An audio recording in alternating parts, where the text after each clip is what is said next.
Jadi itulah Allah yang kita sembah. Itulah arti ma'rifat terhadap 3 perkara tadi.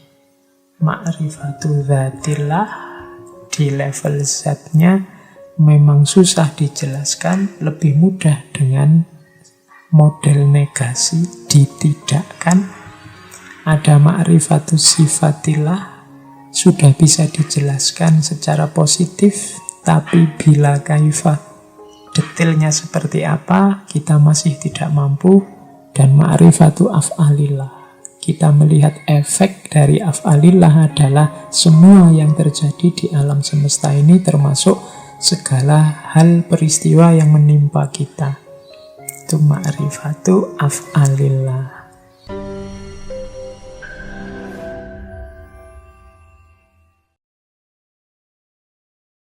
Baik, malam hari ini kita tidak sibuk di situ. Malam hari ini kita sedikit-sedikit akan menengok karya-karya Sunan Bonang, khususnya yang dalam bentuk suluk. Ya kalau suluk, kata-katanya jelas ya, kata-kata suluk itu sangat dekat dengan dunia tasawuf, dunia sufi. Salaka yasluku, salaka yasluku itu berjalan. Jadi kalau ada sastra yang jenisnya suluk, itu biasanya petunjuk, isinya petunjuk untuk bagaimana cara kita berjalan menuju Allah atau jalan sufi.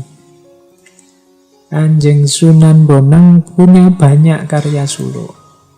Meskipun beliau juga selain suluk, juga banyak tembang, banyak lagu-lagu.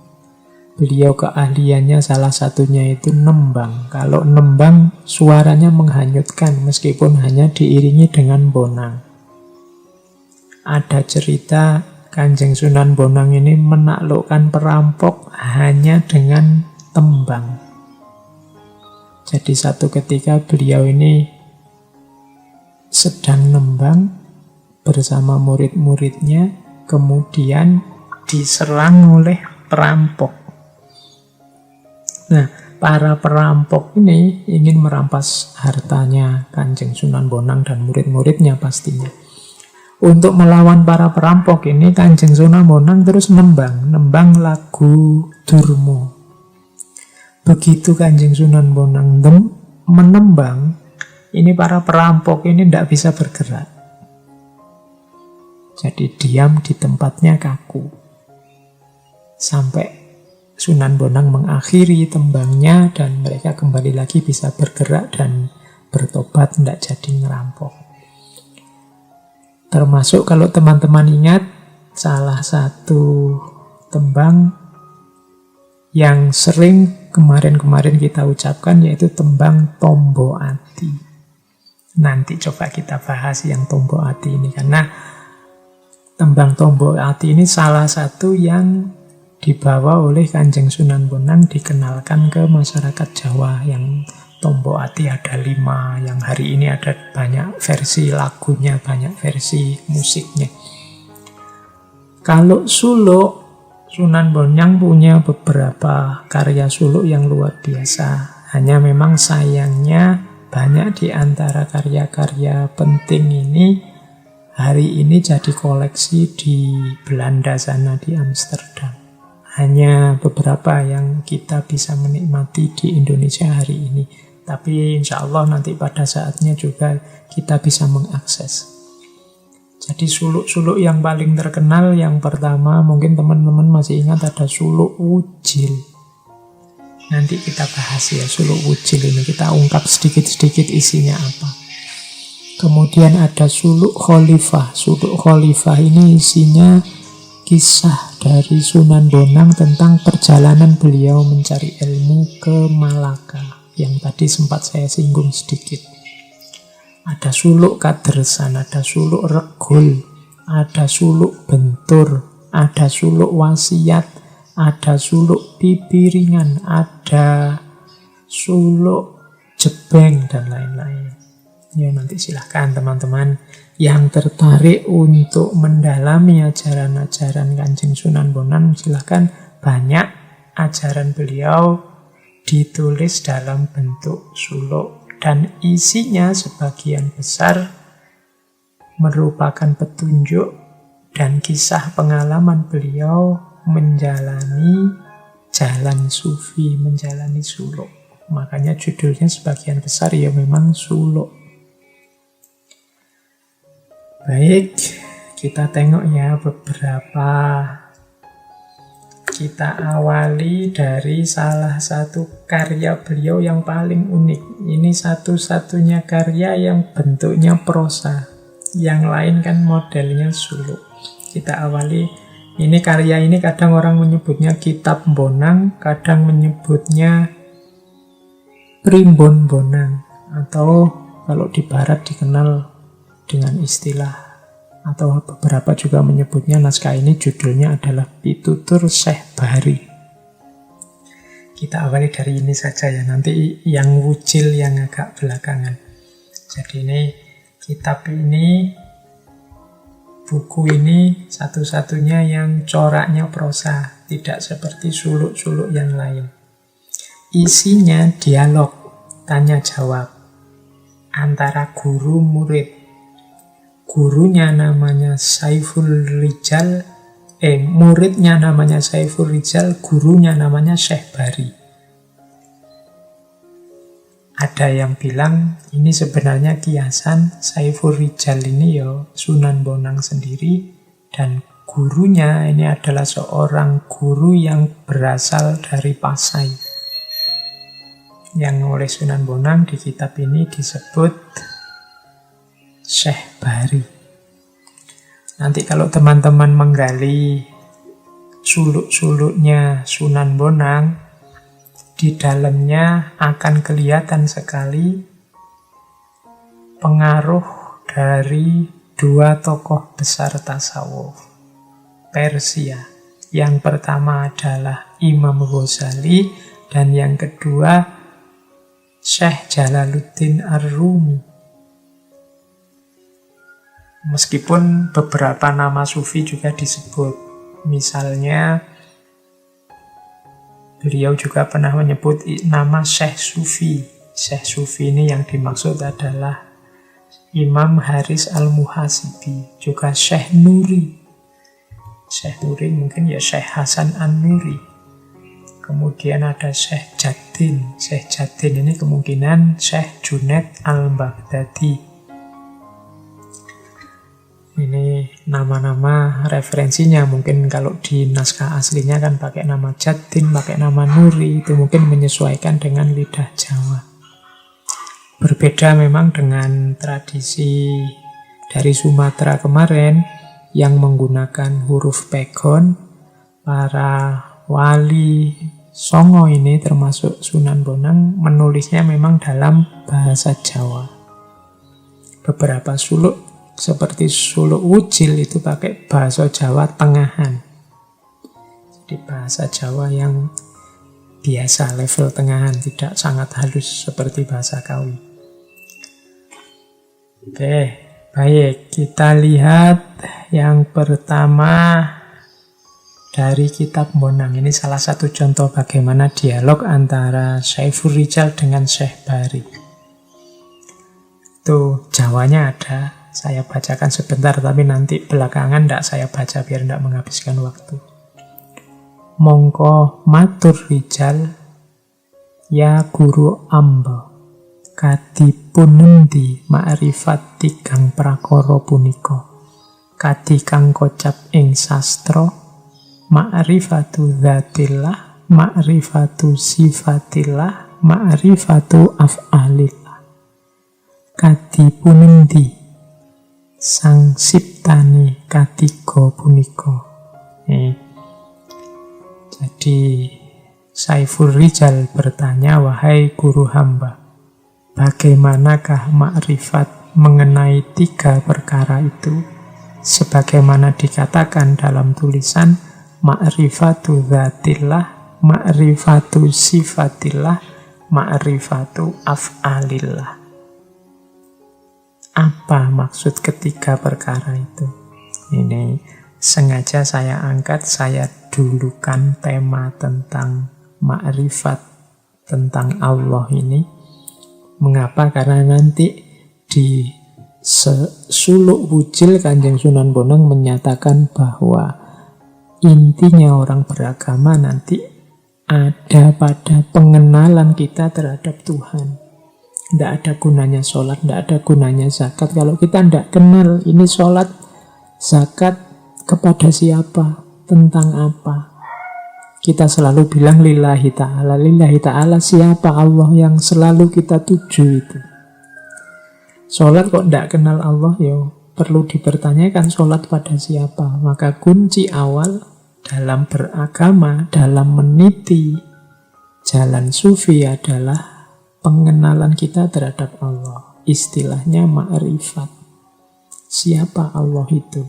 Dan kalau menurut kitab Bonang ada 3 konsep ma'rifat seperti yang ditanyakan oleh Rijal, yaitu ma'rifatu dzatillah, yang kedua ma'rifatu sifatillah, dan yang ketiga ma'rifatu af'alillah.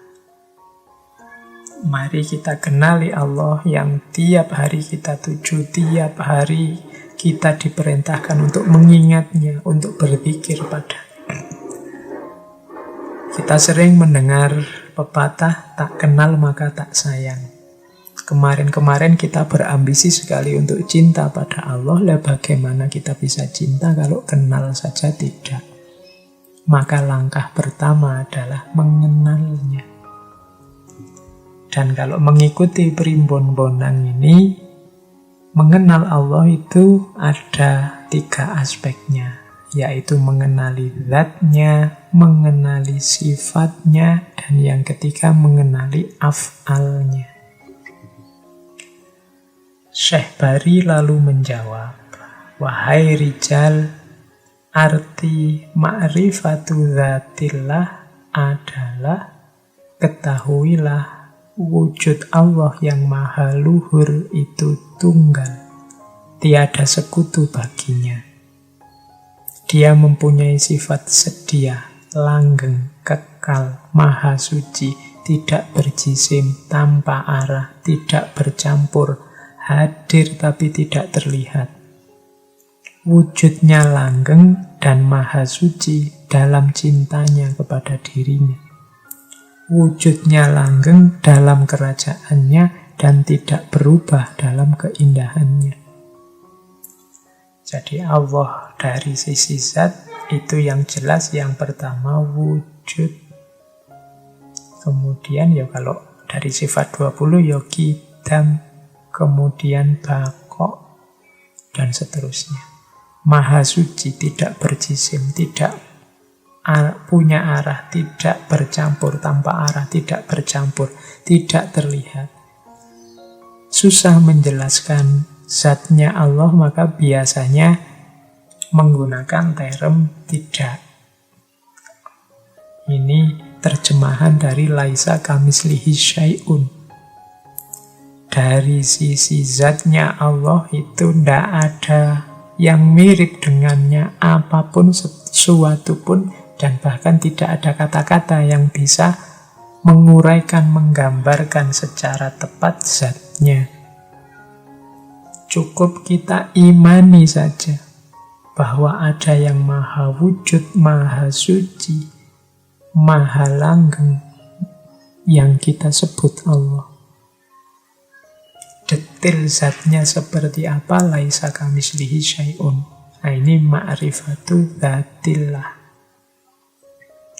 Makanya ada banyak orang tanya, Pak, bukankah berpikir tentang zatnya Allah itu ada larangannya? Ya, cuma larangan ini tidak dalam arti pikiran kita pasti sesat kalau berpikir tentang zatnya, tapi pikiran kita tidak akan mampu menjangkaunya.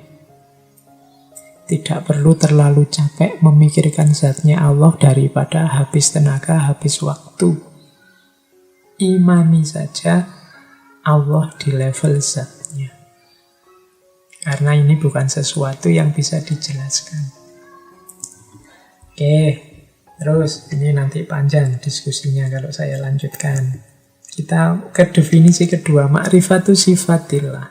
Ma'rifatus sifatillah itu mengetahui, adapun ma'rifatus sifatillah berarti ketahuilah bahwa Allah itu mempunyai sifat hayyun, yaitu hidup abadi, tanpa nyawa, mengetahui tanpa akal, berkuasa tanpa anggota, melihat tanpa mata, mendengar tanpa telinga, berkehendak tanpa angan-angan, berkata tanpa bibir atau suara. Jadi, kalau yang zat tadi lebih mudah dijelaskan dengan yang tidak. Kalau yang sifat, ini bisa dijelaskan. Allah itu sami, sama, basar, kalam, dan seterusnya, hayyun, dan seterusnya. Itu sifat-sifat Allah di level sifat. Kalau ini bisa dijelaskan, tidak harus ditidakkan. Tapi tetap kita tidak bisa menjelaskan detailnya, karena tidak sama dengan manusia. Allah itu melihat, tapi tidak sama dengan melihat kita. Karena Allah tidak punya mata yang seperti manusia ini. Maka melihat tanpa mata. Allah mendengar. Wong di antara sifatnya Allah itu sama. Tapi jangan digambarkan mendengarnya Allah seperti mendengarnya manusia. Tanpa telinga. Karena Allah tidak punya telinga seperti telinganya manusia. Tidak bisa digambarkan seperti itu. Maka di level ma'rifatus sifatillah, Allah bisa kita jelaskan sifatnya, tidak lagi dalam bentuk negatif, dalam bentuk positif juga bisa. Hanya saja seperti apa mekanisme detailnya kita tetap tidak akan bisa tahu. Kalau pakai terminologi dari Imam Asy'ari, bila kaifa, kita tidak tahu seperti apa mekanisme Allah mendengar itu, seperti apa mekanisme Allah melihat itu. Tapi Allah melihat dan mendengar, bahkan maha melihat, maha mendengar. Nah, ini level 2, ma'rifatus sifatillah. Nah, yang ketiga, ma'rifatu af'alillah. Ma'rifatu af'alillah, adapun ma'rifatul af'al berarti ketahuilah sifat perbuatan Tuhan. Dia berbuat tanpa ada yang memerintah, memberi tanpa menggunakan tangan, dan mematikan tanpa menggunakan keris. Ini ilustrasi dari Kanjeng Sunan Bonang. Af'al itu perbuatan. Semua yang terjadi, semua yang berjalan di alam semesta ini hakikatnya adalah af'alnya Allah. Kita menyebutnya simpel terus dengan kata-kata takdir. Tapi tetap seperti tadi, af'alnya Allah itu tidak menggunakan alat sebagaimana kalau manusia bertindak. Allah kalau menakdir sesuatu, memutus sesuatu, kalau bahasanya Al-Quran ya kun fayakun. Kehendaknya Allah itulah yang jalan. Jadi yang terjadi apa, itu sebenarnya kehendak dan perintahnya Allah. Beda dengan manusia. Kalau manusia butuh sarana, butuh perantara. Jadi itulah Allah yang kita sembah. Itulah arti ma'rifat terhadap 3 perkara tadi. Ma'rifatul dzatillah, di level zatnya memang susah dijelaskan, lebih mudah dengan model negasi, ditidakkan. Ada ma'rifatus sifatillah, sudah bisa dijelaskan secara positif, tapi bila kaifa, detailnya seperti apa, kita masih tidak mampu. Dan ma'rifatu af'alillah, kita melihat efek dari af'alillah adalah semua yang terjadi di alam semesta ini, termasuk segala hal peristiwa yang menimpa kita. Itu ma'rifatu af'alillah. Oke, ini mancing ya dari Primbon Bonang. Kadang disebut pitutur Syekh Bahari. Kita cari lagi dari suluk yang lain. Misalnya kita ambil yang saya bawa ini dari suluk gentur atau suluk bentur. Kalau dalam bahasa Jawa istilah gentur itu artinya serius, tekun. Kalau orang ingin sukses kadang diberi tips gentur tapane, serius bertapa, serius tirakat. Suluk gentur berarti mengajarkan apa yang harus kita lakukan, kita jalankan secara serius dalam menuju Tuhan untuk mencapai kesadaran tertinggi. Ada bagian dari suluk gentur itu yang menarik, misalnya tentang syahadat. Katanya Sunan Bonang ada syahadat namanya syahadat daim qaim. Jadi yang dilakukan oleh penempuh jalan sufi, orang yang melakukan suluk, itu yang dituntut sebenarnya tidak hanya syahadat lewat mulut, tapi syahadat daim qaim. Nanti syahadat ini ada 3. Syahadat daim qaim ini syahadat yang kesaksian yang dilakukan tidak dengan mulut, tapi dengan gerak-gerik jasmania. Misalnya kesaksian dengan gerak-gerik itu, kalau saya percaya dengan kamu, maka kalau kamu utang, tak utangi deh. Itu kalau kita sama temen ini. Jadi tidak perlu saya bilang, enggak kok saya percaya kok. Tapi kalau diutangi enggak gelem ngasih utang. Karena saya percaya kamu tak utangi. Tanpa harus saya ngomong saya percaya padamu, begitu kamu tak utangi, itu menunjukkan saya percaya padamu. Jadi ini kesaksian lewat tindakan. Karena saya yakin bahwa situasi sekarang sudah aman, maka saya mulai berani keluar rumah meskipun harus pakai masker. Loh, ini menunjukkan keyakinan kita, kesaksian kita terhadap bahwa situasinya sudah aman, maka saya keluar. Tidak sekedar bikin postingan, teriak ke sana semana, sekarang sudah aman loh, sekarang sudah aman, tapi dia sendiri nggak berani keluar. Nah, syahadat daim qaim ini bersaksi atas kebenaran Islam, kebenaran Allah yang dibawa oleh Kanjeng Nabi lewat perbuatan. Nah, ini namanya syahadat daim qaim. Makanya orang yang akhir hidupnya adalah la ilaha illallah, berarti sampai akhir hidup orang ini menjalankan pola hidup tidak menuhankan apapun selain Allah, insya Allah dia masuk surga. Jadi syahadat yang daim qaim.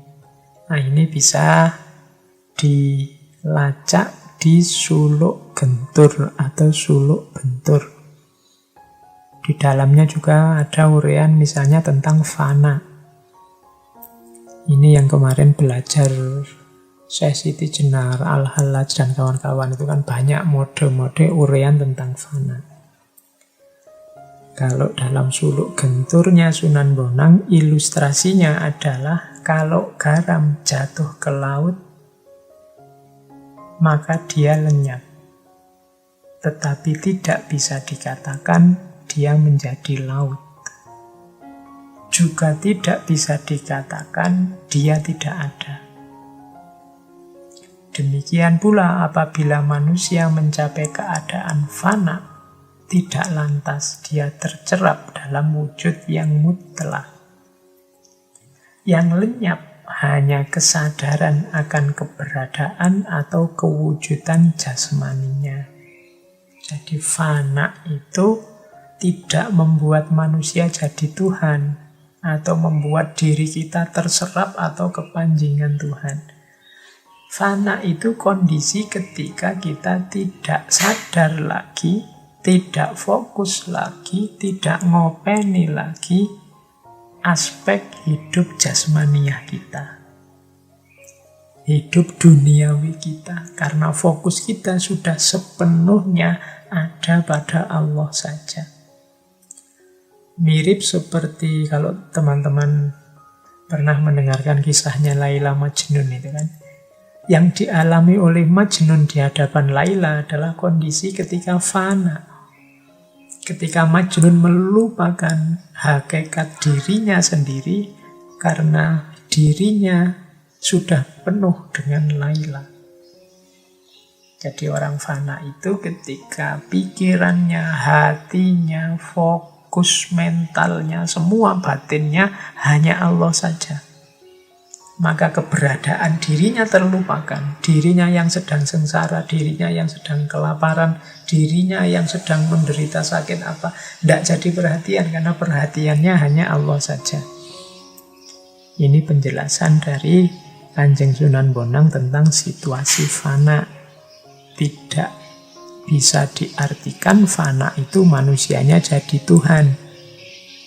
Atau manusianya hilang, yang ada tinggal Tuhan. Tidak. Jadi tidak kondisi suwung, juga tidak kondisi lenyap. Hanya saja kesadarannya yang teralihkan dari kesadaran manusia ke kesadaran tentang Tuhan. Penjelasan semacam ini bisa nanti digali dari suluk bentur. Nanti di suluk bentur juga melanjutkan tentang syahadat tadi, dijelaskan ada 3 macam syahadat. Yang pertama ada syahadat mutawilah. Yang kedua ada syahadat mutawassithah. Yang ketiga ada syahadat mutakhirah.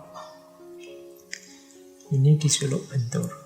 Syahadat kita itu sebagai seorang muslim melaksanakan 3 syahadat ini. Yang pertama mutawilah. Mutawilah itu syahadat dulu ketika kita belum dilahirkan ke dunia ini. Silahkan teman-teman dibuka ayat Al-Quran yang bunyinya alastu birabbikum qalu bala syahidna.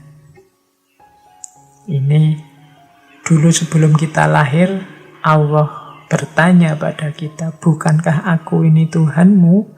Terus roh kita yang belum turun ke dunia bersaksi, qalu bala syahidna, iya, kami bersaksi.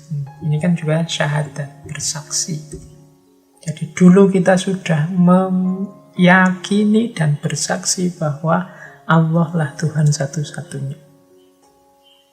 Terus kita turun ke muka bumi.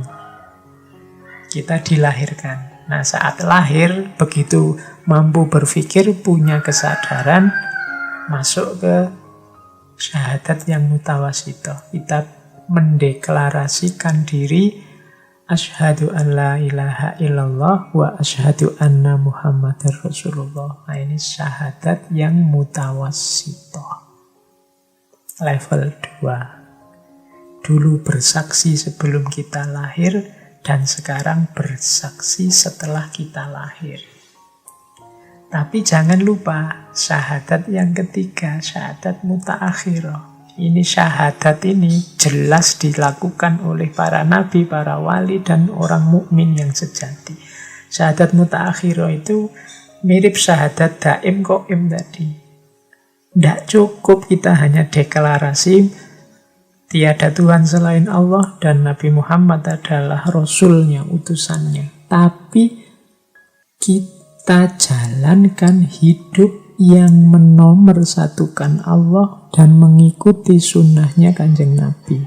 Ini namanya syahadat mutaakhirah. Kalau kita menyatakan bahwa satu-satunya Tuhan hanya Allah, ya hidup kita hanya satu-satunya yang kita pertuhankan, ya Allah. Kalau kita menyatakan bahwa Kanjeng Nabi Muhammad adalah utusannya, berarti hidup kita orientasikan untuk mengikuti petunjuk dari Kanjeng Nabi, karena Kanjeng Nabi itu utusannya. Kita ikuti sunnah-sunnahnya. Ini namanya syahadat mutaakhirah. Dulu kita bersyahadat, kemudian ketika turun ke dunia kita juga sudah syahadat, tapi sempurna syahadat kita kalau juga tidak hanya dinyatakan syahadat itu, tapi juga dijalankan. Kalau di Suluk Bentur kemudian dijelaskan, bila mana 3 syahadat ini dipadukan menjadi satu, maka dapat diumpamakan seperti kesatuan antara tindakan menulis, tulisan, dan lembaran kertas yang mengandung tulisan itu. Juga dapat diumpamakan seperti gelas, isinya dan gelas bening gelasnya, kacanya, kemudian isinya gelas dan penuhnya gelas. Tadi yang syahadat sebelum kita lahir itu seperti kertasnya. Kemudian ketika kita bersyahadat asyhadu alla ilaha illallah yang mutawasitoh tadi itu seperti ketika kita menulis. Kemudian ketika kita menjalankan syahadat tadi itu seperti tulisannya. Jadi terus sempurna. Yo ada kertasnya, yo ada tindakan menulis, dan ada tulisannya. Jadi kalau gelasnya itu adalah syahadat waktu kita belum lahir. Kemudian isinya adalah syahadat mutawasitoh yang kita menyatakan beriman pada Allah dan mengikuti Rasul-Nya. Dan penuhnya gelas itulah syahadat mutaakhirah, waktu kita menjalankan. Jadi setelah tadi mengenal Allah, makanya saya bilang ngaji kita ini kita bikin skenario sendiri, kita bikin sekuen sendiri untuk merumuskan suluk atau jalan sufi. Yang pertama tadi kita ambil dari Syekh Bari di Primbon Monang bahwa kita harus mengenal dulu, ngerti ilmunya dulu tentang Allah, baik zatnya, sifatnya maupun af'alnya.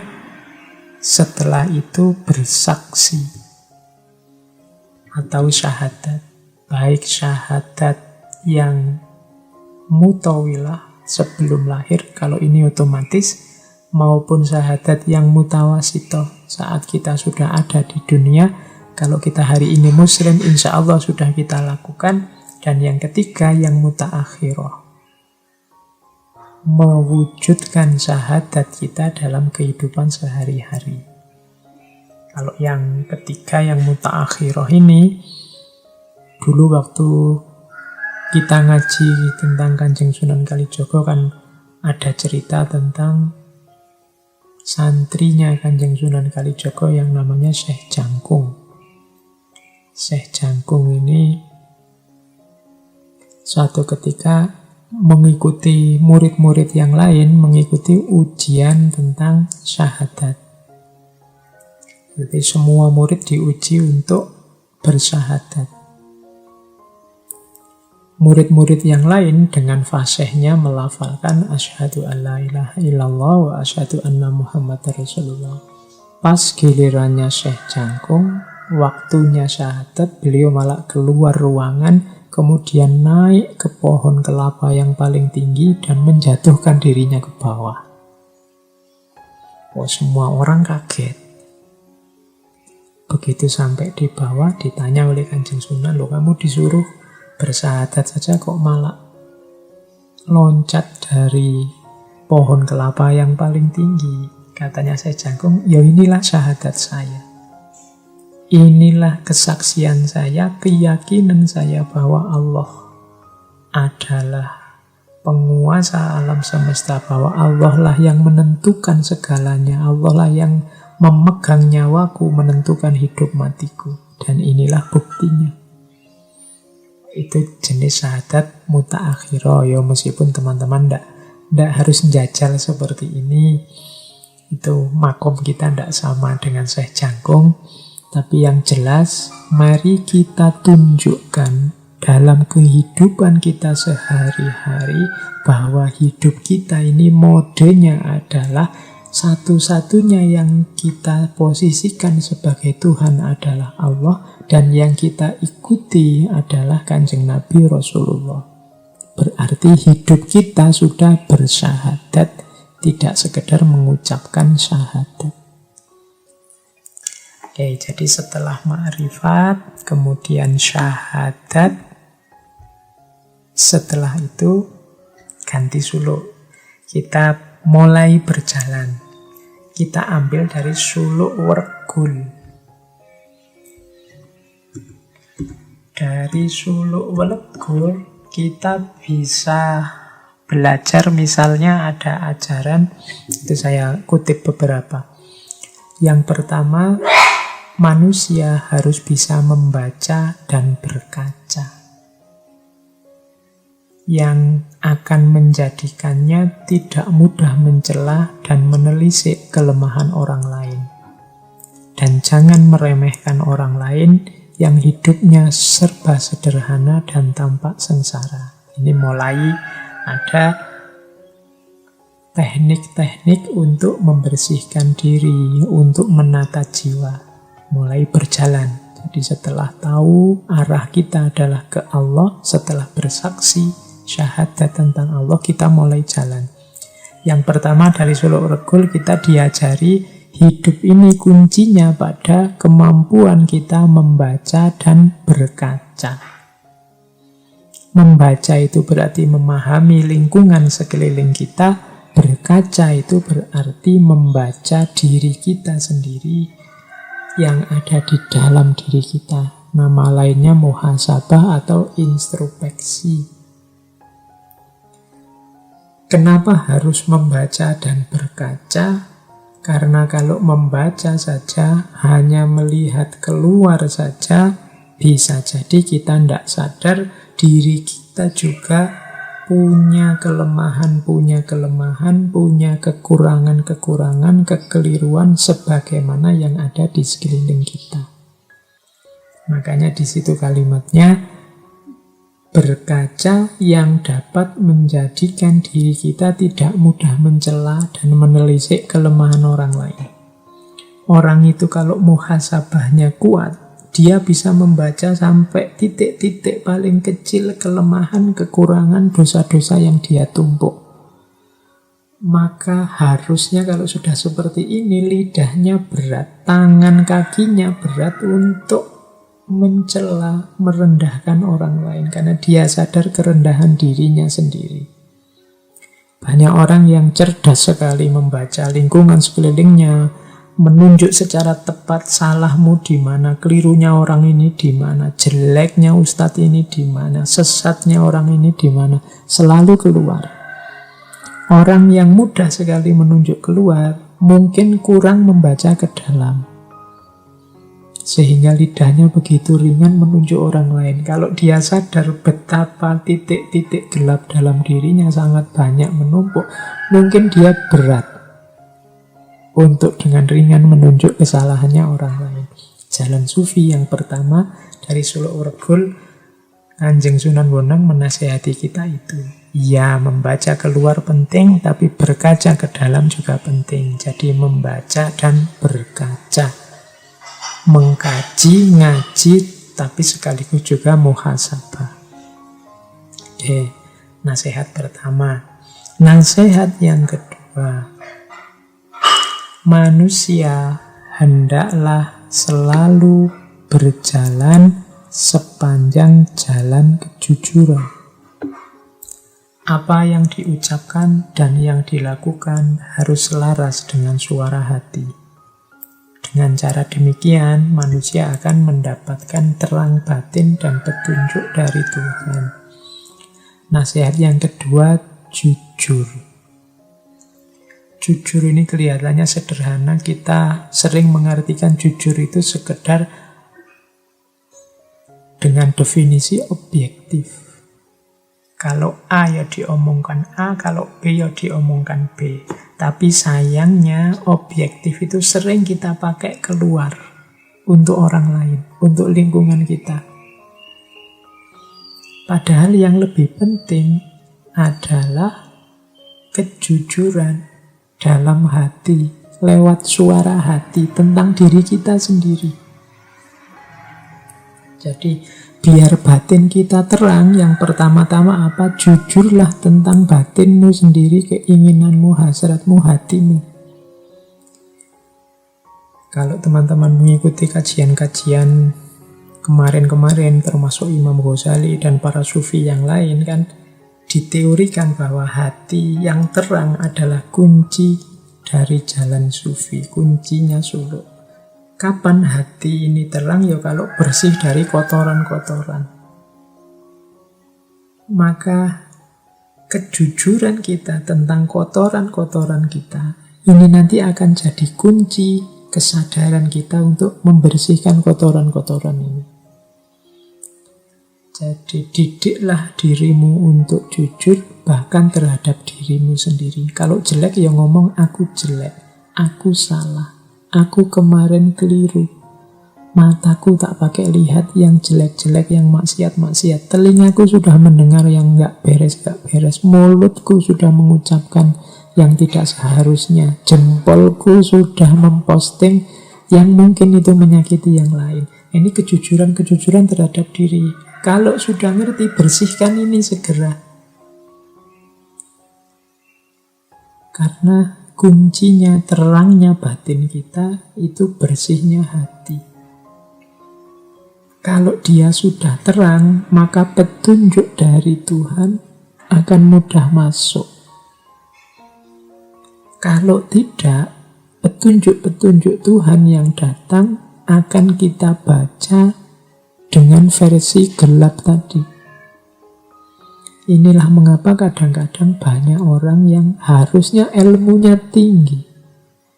Dia yo pinter ngaji, dia yo wawasannya luas. Tapi ilmu ini keluarnya malah merusak.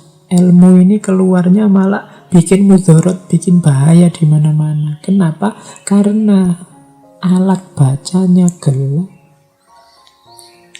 Maka yang kedua, kalau sudah muhasabah, berarti apa? Jujurlah, bersihkan kekotoran dalam dirimu.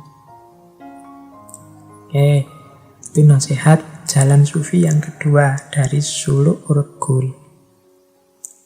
Yang ketiga adalah kalimatnya, kalau manusia berhasrat untuk mengawali laku hidup yang baru, hendaklah selalu bertanya kepada orang-orang yang paham dan tuntas ilmu pengetahuannya. Dengan demikian, laku hidup yang dijalankan tidak akan tersesat. Nah, yang ketiga, Kanjeng Sunan Bonang menyarankan kita, tadi kan kita disuruh membaca, kita disuruh berkaca, kita disuruh jujur dan membersihkan batin. Cuma ini sesuatu yang tidak sederhana dan tidak mudah. Tadi di depan saya bilang, penyakit yang paling susah disembuhkan itu kebodohan, ketidaktahuan, karena banyak orang tidak tahu yang merasa tahu. Nah, mungkin juga kita sudah siap bermuhasabah, kita merenungi diri. Kita juga ingin jujur terhadap diri kita. Tapi karena kapasitas kita terbatas, akhirnya kita tidak mampu. Introspeksi sudah, tapi tidak ketemu kotorannya. Ingin jujur sudah, tapi kita rasanya kok merasa, saya ini lurus-lurus saja loh Pak. Saya ini perasaan benar terus loh Pak. Oke, kalau memang begitu, mungkin saatnya kita butuh guru. Kita perlu orang-orang yang luas ilmunya, orang yang dalam wawasannya, sehingga akan jelas mana kotor, mana bersih. Akan jelas kotoran apa saja yang ada dalam diri kita dan bagaimana cara membersihkannya. Oke, jadi ayo muhasabah, ayo membersihkan batin. Kalau memang berat, ayo mencari guru yang bisa nuntun. Tidak, kebanyakan sekarang di antara kita itu yang merasa, saya bisa kok Pak baca sendiri, saya bisa merenung sendiri, saya bisa memahami sendiri. Ya mungkin begitu. Alhamdulillah kalau memang bisa, berarti teman-teman orang yang kuat, orang yang tangguh. Tapi ada jalan yang lebih selamat, yaitu tanya ke ahlinya, minta dituntun yang ngerti. Ini lebih mudah. Fas'alu ahla dzikri in kuntum la ta'lamun. Biar tidak nanti jatuhnya kita ngarang sendiri. Kita merasa sudah mampu, ternyata tidak. Merasa sudah tahu, ternyata belum. Akhirnya penyakitnya tidak sembuh. Jadi ini petunjuk dari suluk wergul yang ketiga. Yang keempat, pujian. Pujian ini di situ sama dengan doa. Akan dikabulkan dengan Tuhan kalau manusia selalu percaya adanya zat yang dipuji. Manusia harus yakin kalau pujian yang diucapkan oleh mulut itu keluar dari hati yang suci. Bersatunya mulut dan hati dalam melakukan pujian itu akan menjadi sarana hidup bahagia di dunia dan di alam keabadian. Jadi pujian kepada Tuhan, pikir kita kepadanya, doa kita kepadanya, dasarnya yang pertama adalah kepercayaan kita, keimanan kita kepada Allah. Jadi kuncinya yang pertama ini. Beberapa kali saya sampaikan ketika ada pertanyaan, Pak, mengapa sih Pak doa saya kok tidak dikabul-kabulkan? Antara lain mungkin karena kepercayaan dan zon kita tentang terkabulnya doa itu juga tidak maksimal. Kadang-kadang kita berdoa sambil ragu-ragu. Apa ya oleh Allah akan dikabulkan? Loh, kalau kita sudah ragu-ragu, ya Allah datangnya ya sejauh kita percaya. Karena ragu-ragu hanya 50-50, ya Allah datangnya 50%. Kalau kita yakinnya hanya 20%, ya Allah datangnya 20%. Misalnya teman-teman yang sedang akhir masa studi ini, terus wah aku pengen bisa lulus kumlot ini, mau berdoa minta kumlot, tapi apa ya bisa ya, oh IP ku cuma sekian, kalau dari waktu sekian apa ya bisa, apa ya mungkin mata kuliahku yang tak ulangin nilainya A semua, tapi tak berdoa sajalah. Oh itu menunjukkan ya kita sendiri tidak yakin kok. Maka Allah ya datang sejauh kemungkinan keyakinan kita. Ana inda dzanni abdi.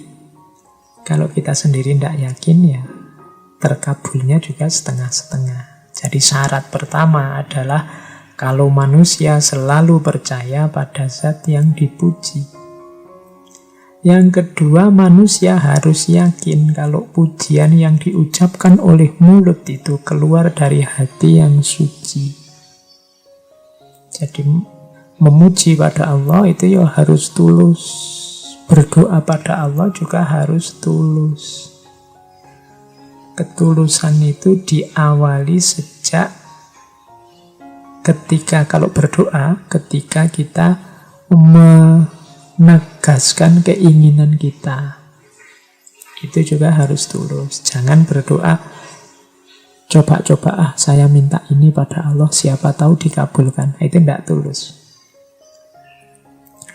Ketidaktulusan kedua adalah nego, pamer pada Allah.